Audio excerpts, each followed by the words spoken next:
Hello everyone, welcome to my channel. तो अब हम बात करेंगे हमारी जो यूनिट है 4 यूनिट चली हुई है हमारे फीटल ट्री के अंदर। इसमें तो उसमें हमारा चला हुआ फीटल सर्कुलेशन। तो अब हम बात करेंगे इसमें change in the fetal circulation at birth. तो अब हम इसमें के अंदर जानेंगे कि जब बच्चे का जन्म होता है तो फीटल के सर्कुलेशन में क्या क्या चेंजेस आते हैं, क्या क्या बदलाव होते हैं। तो इन्होंने बताया the haemodynamics of the fetal circulation undergoes profound change soon after birth due to cessations of the placental blood flow and the इंसेशंस। तो इन्होंने बताया है कि जो फीटल्स होता है उसके अंदर बहुत ज्यादा मात्रा में यानी कि बहुत भारी मात्रा में जो फीटल सर्कुलेशन जब बच्चे का जन्म होता है, बच्चे के जन्म के बाद बहुत ही जल्दी फीटल सर्कुलेशन के अंदर बहुत भारी चेंजेस आते हैं, बहुत भारी बदलाव आता है। तो इसमें ड्यू टू सेंसेशन का मतलब इन्होंने बताया, सेंसेशन का मीनिंग होता है कि भाई चाहे कोई चीज टेम्परेरी हो या परमानेंट हो, उसका स्टॉप हो जाना। तो इसमें इन्होंने किस चीज का स्टॉप होना बताया, प्लेसेंटल ब्लड फ्लो जो होता है वो स्टॉप हो जाता है, यानी कि मदर से बेबी को जो ब्लड मिल रहा होता है वो समाप्त हो जाता है, यानी कि वो कोड कट हो जाती है। तो सबसे पहला चीज तो यही आ जाता है कि फिर बेबी का जो काम है ऑक्सीजन का, वो प्रोसेस बेबी के अंदर ही स्टार्ट होगा। भ्रूण की जो अपनी जो कैपेसिटी है लंग्स की वो एक्सपेंड होगी और वहां से बेबी को सारी चीजें प्रोवाइड होंगी, ऑक्सीजन वगैरह। ठीक है, तो इनहेलेशन तो इसमें शुरुआत हो जाती है बेबी की अपनी ही। तो आगे देखते हैं इसमें हम इसमें देखेंगे चेंजेस। तो चेंजेस में हमने देखना है जो रेस्पिरेशन का था हमारा, तो इसमें चेंज बताया है। अब हमारा मस्कुलर सिस्टम का चेंज हम देखेंगे। इसमें सबसे पहला हमारा आ जाता है closure of the umbilical artery. तो अम्बिलिकल आर्टरी का जो बंद होना होता है तो उसमें क्या क्या चेंजेस आते हैं। तो फंक्शन क्लोजर बताया इन्होंने, अमाउंट जो हमारे preventing even slight amount of the fetal blood of the drain out. तो इन्होंने बताया है कि हमारा जब फंक्शनल क्लोजर होता है तो उसका थोड़ा सा भी अमाउंट जो ब्लड है वो फीटल्स के अंदर जो है थोड़ा सा भी अमाउंट ऑफ ब्लड नहीं आता है। एक्चुअल से जो हमारा ऑब्लिट्रेशन होता है वो हमारा 2 या 3 मंथ में होता है पूरा जाकर के, जो कि पूरा क्लोजर जो होता है वो हमारा 2 से 3 मंथ लग जाते हैं उसके अंदर। तो उन्होंने बताया जो डिजिटल पार्ट होता है वो लेटरल अम्बिलिकल जो हमारे जो लिगामेंट्स होते हैं वो बन जाते हैं, और जो प्रोक्सिमल पार्ट है वो क्या बनाता है, ओपन हमारा सुपीरियर वेसिकल्स आर्टरीज बनाता है। वेसिकल्स आर्टरी जो हमारे यूरिनरी सिस्टम से यानी कि यूरिनरी ब्लैडर से जुड़ी हुई होती है। तो इसमें हमने पता लगाया है कि डिजिटल पार्ट क्या बनाता है, प्रोक्सिमल पार्ट हमारा क्या बना देता है।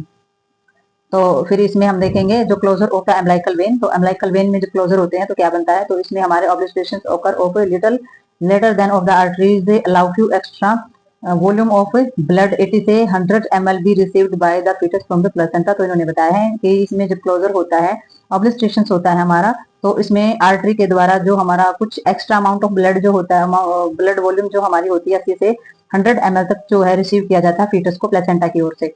ठीक है, तो फीटस को थोड़ा सा ब्लड जो है वो प्रोवाइड होता है।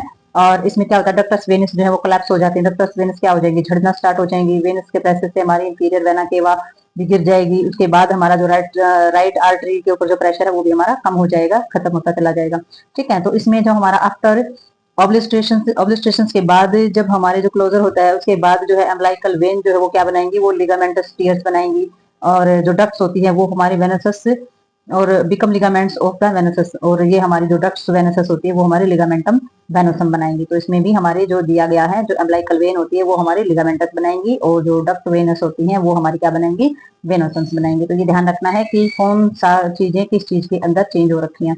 ठीक है, तो अब हम इसमें आगे देखेंगे closure of the duct arterioles. तो इसमें हमारी जो डक्ट आर्ट्रियोल्स होती हैं वो क्या क्लोजर करती हैं हमारी। तो इसमें इन्होंने बताया है कुछ टाइम के बाद जो हमारा रेस्पिरेशन होता है तो मसल्स वॉल जो होती हैं, आर्ट्रियोल्स कंट्रैक्शंस होता है हमारा, प्रोबरली जो रिस्पॉन्स होता है वो हमारा इस वजह से होता है, जो हमारा ब्लड फ्लो होता है। ब्लड फ्लो के अंदर जो ऑक्सीजन की टेंशन बढ़ती है, तो ज्यादा मात्रा में जब हमारी ऑक्सीजन बढ़ती है ब्लड फ्लो के कारण, तो उसमें क्या हो जाता है, उसमें हमारी जो डक्ट्स वगैरह होती है ब्लड फ्लो के कारण हमारी जो टेंशन बढ़ती है उसमें हमारी मसल्स वाल कॉन्ट्रैक्शन करती हैं। तो इसमें जो अफेक्ट होता है वेरिएशन से O two tension of the ductus से arterioles of throat of the meditate through of the action of the pro जो हमारा प्रोस्टोग्लैंडिन्स जो हमारा हार्मोन्स होता है। तो इन्होंने बताया है इसमें जो ऑक्सीजन होती है, तो इसमें जो इफेक्ट होता है हमारा वेरिएशन होती है ऑक्सीजन टेंशन जो होती है वो हमारी डक्टर आर्ट्रियोल से, और जो हमारा प्रोलैंडिंग्स जो हमारा हार्मोन्स होता है उसकी वजह से ये जो सारा प्रोसेस होता है ना हमारा, ये सारा का सारा हमारा इसी हार्मोन्स की वजह से होता है। और प्रोजेस्ट्रोग्लैंडिन जो हमारा हार्मोन्स होता है ये antagonist give of the mother may be lead of the premature closure of the ducts arterioles. तो हमारा जब इस हार्मोन्स को इंसुलेशन कराया जाता है इंजेक्शन के जरिए भी, जब बॉडी में इंसुलेशन कराया जाता है मदर की, तो इसमें जो क्लोजर होता है वो और भी प्रीमेच्योर यानी कि और भी जल्दी हो सकता है। डक्टर से आर्ट्रियोल्स की जो क्लोजर होता है वो और भी जल्दी हो सकता है। अगर इस हार्मोन्स का सेक्रेशन मदर के अंदर जल्दी है तब ये क्लोजर जल्दी हो सकता है, या फिर इंजेक्शन के जरिए इस हार्मोन को इंसुलेशन कराया जाता है मदर के अंदर तो भी ये क्लोजर बहुत जल्दी हो सकता है। और जिस मदर के अंदर इस हार्मोन्स की कमी होगी तो उस क्लोजर में टाइम लग सकता है, और जो हमारे चेंजेस आ रहे हैं उनमें भी थोड़ा सा टाइम लग सकता है। तो इसमें जो हमारे फंक्शन क्लोजर हैं डक्ट्स के, तो इसमें हमारा soon after of the establish of the pulmonary circulation of anatomical, तो ये हमारा एनाटॉमिकल या पल्मोनरी सर्कुलेशन जब हमारा स्टैब्लिश होता है तो हमारे जो ये फंक्शन होते हैं डक्ट्स के, ये और भी बहुत ज्यादा जल्दी हो सकते हैं। ठीक है, तो पल्मोनरी सर्कुलेशन स्टार्ट होने के ऊपर ये सारी चीजें होती है। तो ये हमारा क्लोजर डक्टस से आर्टरियोल्स होता है। तो आपको ये सब जो क्लोजर है, ये अभी हमारा एक क्लोजर और रहता है, पहले उसको देखते हैं हम। तो ये हमारा जो ऑल्ट्रेशंस टेक अबाउट 1 से 3 मंथ बिकम ऑफ लिगामेंटस आर्टरियोसम, तो ये हमारा 1 से 3 महीने के अंदर जो है, 1 से 3 महीने के अंदर ये प्रोसेस हो जाता है और ये हमारे लिगामेंटम जो है वो आर्टरियोसस में चेंज हो जाते हैं। तो इसमें हमारे जो क्लोजर ऑफ द फोरामेन सावल्स, अब हम देखेंगे कि फोरामेन सावल्स जो है वो कैसे क्लोज होता है। तो इन्होंने बताया है this is the cause by the increase pressure of the left atrium, ठीक है, combined with the decrease pressure of the right atrium. तो इन्होंने बताया है इसका जो कारण होता है, हमारे फोरामेन सावल के क्लोज होने का जो कारण होता है, वो हमारा लेफ्ट अटेरियन के अंदर जब प्रेशर बहुत ज्यादा बढ़ जाता है और हमारा जो राइट अटेरियंस होता है उसके अंदर प्रेशर कम हो जाता है, तो ऐसी सिचुएशन में हमारा फोरामेन सावल क्लोज होता है। ठीक है, फंक्शन क्लोजर जो होता है वो जन्म के बहुत जल्दी हो सकता है, बट एनाटॉमिकल जो क्लोजर होता है, जो शारीरिक रूप से जो क्लोजर होता है, पूर्ण रूप से जो क्लोजर होता है, उसमें कम से कम 1 ईयर का टाइम लग जाता है ड्यूरिंग द प्रोसेस। ठीक है, तो ये हमारा फोरामेन सावल क्लोजर थे। तो ये हमारे 4 क्लोजर जो है ये कंप्लीट हो चुके हैं। अब हम समझेंगे डायग्राम के अंदर, डायग्राम समझेंगे तभी हमें पूरा प्रोसेस और थ्योरी समझ में आएगी, इससे पहले डायग्राम जाना बहुत ज्यादा जरूरी। तो भैया हम बहुत ही ध्यान से समझेंगे। ये है हमारा डायग्राम। तो डायग्राम के अंदर हमने देखना है, ये हमारी अम्बिलिकल कॉर्ड है, ये अम्बिलिकल आर्टरी है जो हमारी ब्लू कलर की दिखाई दे रही है, ये अम्बिलिकल आर्टरी है। और जो हमारी रेड कलर की दिखाई दे रही है, ये हमारी अम्बिलिकल वेन बोली जाएगी, क्योंकि इसमें से जा रहा है हमारा प्योर ब्लड। तो रेड में से जो रेड दिखाई दे रही है वो उसके अंदर हमारा जा रहा है ब्लड। ठीक है, तो ब्लड जो हमारा अंदर जा रहा है, तो इसमें वेन के जरिए जा रहा है। तो इसमें जो हमारा ब्लड जा रहा है, एरो के निशान को आप फॉलो करते चलेंगे, तो एरो के निशान से हमारा ब्लड कहाँ चला जाता है, हमारा ब्लड चला गया है लीवर के अंदर। अब लीवर से आप देख सकते हैं बाईपास हमारी क्या क्या वेनस डक्ट्स जो है ये हमारी जुड़ी हुई है, हमारी पोर्टल वेन है। तो पोर्टल वेन जो हमारी किसमें गिरती है, जाते लीवर के अंदर गिरती है। ठीक है, तो ये हमारी inferior vena cava, inferior vena cava भी यहाँ जाके जुड़ जाते, तो इधर से फीटस का ब्लड आ रहा है, इधर से इंफीरियर वेना केवा का ब्लड आ रहा है, तो ये सारा का सारा यहाँ पर इकट्ठा हो जाता है। इसलिए फीटस के अंदर बोला जाता है कि जो ब्लड सर्कुलेशन होता है वो 80% प्योर होता है, बाकी डीऑक्सीजनेट ब्लड होता है। ठीक है, तो इसमें हमारा यहाँ तक हमारा ब्लड चला गया है। आगे हम इसमें देखेंगे कि ये यहाँ आने पर हमारा ब्लड अब हमारा यहाँ आ चुका है, यहाँ से देखेंगे हम आगे।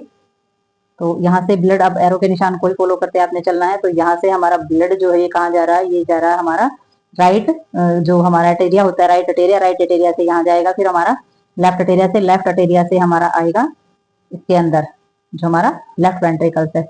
तो आप देख सकते हैं पहले हमारा जाएगा यहाँ पर, फिर हमारा आएगा यहाँ पर और फिर आएगा यहाँ पर, और फिर यहाँ से हमारा क्या करेगा, फिर यहाँ से आप एरो के निशान को फॉलो करोगे इसको, ये एरो के निशान है, फिर ये हमारा घूम करके जो आर्च ऑफ अरोटा है हमारी, ये जहां से एरो का निशान चल रहा है, ये आर्च ऑफ अरोटा है, ये घूम करके हमारी क्या करती है, ब्लड को नीचे के हिस्सों में सप्लाई करती है। तो ये हमारा ब्लड इस तरीके से नीचे की तरफ आ जाएगा।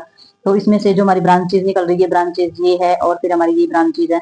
ये जो ब्रांचेज होती हैं ये ऊपर वाले हिस्सों को ब्लड सप्लाई कर रही हैं, और इसी में से जो हमारी जो ब्रांचेज है, यहाँ से जो ब्रांचेज निकली है, इसी में से हमारी ब्रांचेज ये है जो कि हमारे लंग्स के अंदर भी ब्लड सप्लाई कर रही है, यानी कि लंग्स को भी मेच्योर होने के लिए उसे भी न्यूट्रिशन और ऑक्सीजन की जरूरत होती है। और फिर जो हमारा फ्लो कर रहा है ब्लड जो वापस आ रहा है, ये हमारे ब्लू है जिसके जरिए हमारा ब्लड जो वापस आ रहा है लंग से भी, इस लंग से भी वापस आ रहा है, यहाँ से इकट्ठा होकर के हमारा ये आ जाता है इसके जो हमारा राइट वाला जो हमारा वेंट्रिकल्स है इसके अंदर आ जाता है। तो हमारा राइट वेंट्रिकल से फिर हमारा जो ब्लड होता है वो किसके अंदर मिक्स होता है, ये राइट वेंट्रिकल्स में आया हुआ ब्लड भी हमारा अरोटा की तरफ आगे चला जाता है। तो आप देख रहे हैं, तो यहाँ से घूम करके हमारा गया हुआ है। ठीक है, तो इसमें हमने देखना है कि जो ब्लड है, ये एरो का निशान आप देख रहे हैं, तो ये हमारा ब्लड इसके अंदर चला गया। जब इसके अंदर ब्लड जाएगा तो फिर कहाँ से सर्कुलेट करेगा, इसके अंदर आ जाएगा, यहाँ पे आ रहा है, यहाँ पे आ रहा है, यहाँ पे आ रहा है। ठीक है, तो इसमें फिर हमारा कहाँ जाएगा, अब ये नीचे की तरफ आप देख सकते हैं, और एरो के निशान आप देखेंगे तो एरो के निशान से आप पता कर सकते हैं कि ये हमारा ब्लड जो है नीचे की तरफ आ रहा है, और जो ऑर्गन्स है जैसे कि किडनी है, तो यहाँ तक जो है हमारा ब्लड जो है आता जा रहा है। ठीक है, और यहाँ से जो ब्लड वापस ये जाता है, जैसे इनका जो ब्लड वापस गया है, ये सीधा का सीधा हमारा कहाँ मिल जाता है, ये सारा का सारा इंफीरियर वेना केवा के अंदर आ रहा है, इंफीरियर वेना केवा कहाँ मिल जाती है, जाकर के हमारी जो अम्बिलिकल है उसी में मिल जाती है। और इसमें जो हमारा आता है नीचे की साइड आप देखेंगे, तो नीचे की साइड जो हमारा आ रहा है ब्लड, ये देख सकते हैं आप। ठीक है, एरो के निशान से ये हमारे जो हमारे इलियक राइट और लेफ्ट आर्टरीज होती हैं, जो कि हमारे डक्टस वेनस जो अभी हमने चेंजेस बताई है वो चेंजेस के अंदर आते हैं। तो ये हमारा जो ब्लड है इनके जरिए हमारा दोबारा से कहाँ आ जाता है, प्लेसेंटा के अंदर आ जाता है। तो इस तरीके से हमारा ब्लड जो है वो सर्कुलेट करके आता है हमारे पूरे के पूरे जो हमारा स्ट्रक्चर्स है फीटल सर्कुलेशन है उसके अंदर। ठीक है, तो अब हम इसमें देखेंगे आगे। तो भाई ये जो हमारा स्ट्रक्चर है, ये हमारा ऐसा स्ट्रक्चर है जिसके अंदर फीटल सर्कुलेशन हमारे बेबी के जन्म के बाद का दिखाया गया है। तो बेबी के जन्म के बाद जो स्ट्रक्चर्स होता है वो कैसे हमारा चेंजिंग के बाद क्या होता है वो आप देख सकते हैं इसमें। तो ये एज इट इज हमारा ऐसा ही हो जाता है कुछ टाइम के बाद, चेंजेज आने के बाद, जैसे कि हमारा ह्यूमन जो हमारा एडल्ट सर्कुलेशन हार्ट सर्कुलेशन होता है वैसे ही सर्कुलेशन इसमें सेम हो जाता है। लेकिन एट द मोमेंट इसमें चेंजेस क्या क्या आते हैं, यहाँ से हमारी जो प्लेसेंटा है वो देख सकते हैं आप कट हो चुकी है। तो ये जो टीयर्स होते हैं लेगामेंटस में हमारे ये चेंज हो चुके होते हैं। तो इनमें जो चेंजेज आने होते हैं वो सारी की सारी चीजें हमारी चेंज हो चुकी होती हैं। ये इंफीरियर वेना केवा हमारा अपना काम कर रही है क्योंकि ये इम्प्योर ब्लड को वहां पर पहुंचा रही है हमारे राइट एटेरियल वेंट्रिकल्स के अंदर। और ये हमारा लेफ्ट है वाला है, लेफ्ट में हमारा सारा का सारा प्योर ब्लड है। और ये जो लंग्स होते हैं हमारे ये एक्सपेंड हो चुके होते हैं दोनों के दोनों, और लंग्स एक्सपेंड होने के कारण हमारी जो बेबी जो ब्रीदिंग करता है सांस लेता है तो सारी की सारी ऑक्सीजन बेबी अपने लंग से ही उठाता है और यहाँ पर ही एक्सचेंज होना स्टार्ट हो जाता है। यानी कि ये हमारी कार्बन डाइऑक्साइड गई और ये हमारा जो ब्लड है ये ऑक्सीजन लेकर के आ चुका है। ठीक है, तो इसमें भी हमारा सर्कुलेशन से हमारा किस तरीके से हो रहा है। फिर जो हमारे डक्टर्स जो हमारे यहाँ पर जो डक्टर्स होते हैं वो भी हमारे क्लोज हो चुके होते हैं, यहाँ के जो डक्टर्स होते हैं वो भी हमारे क्लोज हो चुके होते हैं। पोर्टल सर्कुलेशन तो हमारा एज इट इज रहता है।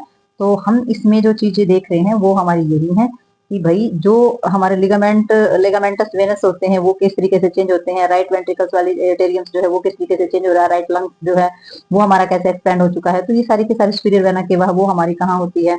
अब इसमें हमारी जैसे किडनी है, अरोटा है, वैसे तो ऑर्गन्स तो एज इट इज है हमारे, लेकिन सिर्फ हमने सर्कुलेशन देखना है कि सर्कुलेशन में क्या चेंजेज आए हैं। तो ये थे हमारे दोनों के दोनों स्ट्रक्चर सर्कुलेशन के। अगर आपको इस डायग्राम के जरिए आपको नहीं समझ में आया है कि सर्कुलेशन कैसे है तो सर्कुलेशन की एक वीडियो जो बोर्ड पे बनाई हुई है बहुत अच्छे से एक्सप्लेन किया गया हिंदी में, आप वो देख सकते हैं। वो वीडियो आपको बिल्कुल अच्छे से समझ आ जाएगा कि फीटल सर्कुलेशन जो है हमारा कैसे होता है। ठीक है, आप इसमें भी देख सकते हैं और उस वीडियो को जरूर देखें क्योंकि उसमें थोड़ा सा इजी तरीके से बोर्ड पे बना के बताया गया है। तो उसमें जो समझाई गई है चीजें वो आपको बिल्कुल क्लियर पता चलेगा कि क्लियरली हमारा ब्लड कहाँ से कहाँ जा रहा है। तो भाई ये जो हमारा फीटस सर्कुलेशन से फीटल सर्कुलेशन से रिलेटेड जो हमारा चैप्टर है ये यहीं पर हमारा क्लोज होता है। मिलते हैं नए चैप्टर में नई वीडियो के साथ, तब तक के लिए बाय बाय।